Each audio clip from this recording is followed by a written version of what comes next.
Presidential candidate Ron Paul showed the power of the internet. Can he translate that vote or those cash amounts into votes?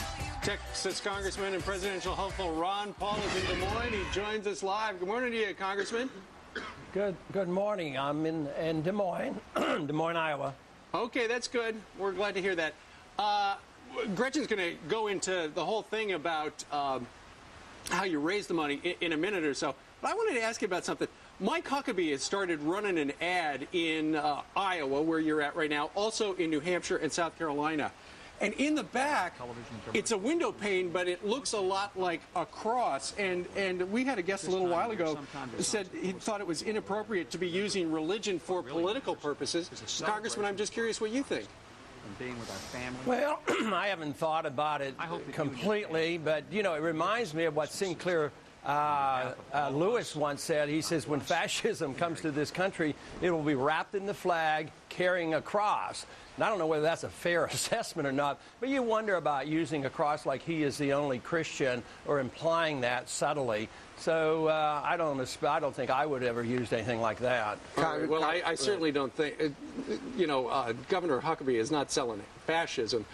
He's simply sending out a Christmas message. Anyway, just curious how you felt about that. Congressman, if you would sit right there in Des Moines for just another moment, we're going to take a quick time out and continue our conversation with Ron Paul live from Des Moines. Plus, a little later on, the number 3 may not be a charm. Coming up, so you better get this party started. That is awesome. And we're back with presidential candidate Ron Paul. Good morning to you again, Congressman. Good morning. So some people might call you the $1 million man, but actually you're the $6 and some change $1 million man, because on Sunday, that's how much your supporters raised for you over the internet. How did you do it? Well, I didn't do it. The supporters did it. They did it spontaneously. They organized it themselves, and they found me on the internet, and they did. It was over $6 million, and even yesterday there was another $500,000 because some people, I guess, couldn't get in on the internet the first day. But, to me it is astounding. We had over 55,000 donations. 25,000 were brand new donors. So something very special is going on in the country, and we've tapped into it. I think the message of the Constitution and individual freedom and limited government and a changed foreign policy is really catching on. So are these people who are donating to your campaign the people who are not being called in the polls? Because nationally and in Iowa and New Hampshire, you still are in single digits as far as support. That is right, because a lot of people who support me used to be Republicans, and they dropped out of disgust, and they didn't vote last time, so therefore they wouldn't be on the rolls.